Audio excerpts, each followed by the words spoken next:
అసెంబ్లీలో ఆమోదించిన బిల్లులపై రాష్ట్రపతి గవర్నర్లు ఎప్పటిలోగా నిర్ణయం తీసుకోవాలి అనే విషయంలో సుప్రీంకోర్టు కీలక ఆదేశాలిచ్చింది. రాష్ట్రపతికి 3 నెలలు డెడ్లైన్ విధిస్తూ సంచలన తీర్పు వెలువరించింది. దీనిపై కేరళ గవర్నర్ ఘాటుగా స్పందించారు. ఇది న్యాయ వ్యవస్థ మితిమీరిన జోక్యంగా అభివర్ణించారు.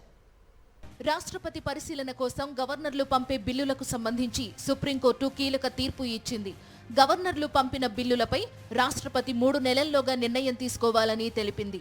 బిల్లుల గడువును నిర్దేశిస్తూ సుప్రీంకోర్టు ఈ తరహా తీర్పునివ్వడం ఇదే తొలిసారి. తమిళనాడు అసెంబ్లీ ఆమోదించిన 10 బిల్లులను ఆర్ఎన్ రవి రిజర్వులో పెట్టిన కేసుపై ఇటీవల సర్వోన్నత న్యాయస్థానం విచారణ చేపట్టింది. ఆర్ఎన్ రవి తీరును తప్పుబట్టింది. శాసనసభ ఆమోదించి పంపిన బిల్లులను రాజ్ భవన్ పెండింగ్ లో పెట్టడం రాజ్యాంగ విరుద్ధమని స్పష్టం చేసింది. ఏదైనా బిల్లును రాష్ట్రపతి ఆమోదం కోసం రిజర్వులో ఉంచాల్సి వస్తే అందుకు గవర్నర్ తీసుకోదగిన అత్యధిక గడువు 1 నెల మాత్రమేనంటూ సంచలన తీర్పు వెలువరించింది. ఒకవేళ కేబినెట్ సలహా లేకుండా గవర్నర్ బిల్లు ఆమోదాన్ని నిలిపి ఉంచాలని భావించిన పక్షంలో 3 నెలల్లోగా అలాంటి బిల్లును శాసనసభకు తిరిగి పంపాలని సూచించింది. గవర్నర్ ఈ డెడ్లైన్ ను పాటించని పక్షంలో ఆయన చర్యపై కోర్టులు న్యాయ సమీక్ష జరపవచ్చని వెల్లడించింది. మంత్రిమండలి సలహా సూచనల మేరకు పనిచేయడం తప్ప గవర్నర్కు విచక్షణాధికారాలేవీ లేవని, రాజ్యాంగంలోని ఆర్టికల్ 200 కూడా ఇదే విషయాన్ని స్పష్టం చేస్తోందని తెలిపింది.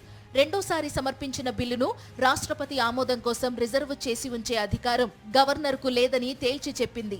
పెండింగ్ బిల్లుల విషయంలో సుప్రీంకోర్టు సంచలన తీర్పు ఇచ్చిన వేళ తమిళనాడు ప్రభుత్వం కీలక నిర్ణయం తీసుకుంది. గవర్నర్ ఆర్ఎన్ రవి రిజర్వులో పెట్టిన 10 బిల్లులను చట్టాలుగా నోటిఫై చేసేసింది. సుప్రీంకోర్టు తీర్పు మేరకు బిల్లులను గవర్నర్ ఆమోదించినట్టేనని పేర్కొంటూ గెజిట్ విడుదల చేసింది స్టాలిన్ సర్కార్. దీంతో దేశ రాజ్యాంగ చరిత్రలోనే తొలిసారిగా రాష్ట్రపతి, గవర్నర్ సంతకం లేకుండానే బిల్లులు చట్టంగా మారిపోయాయి.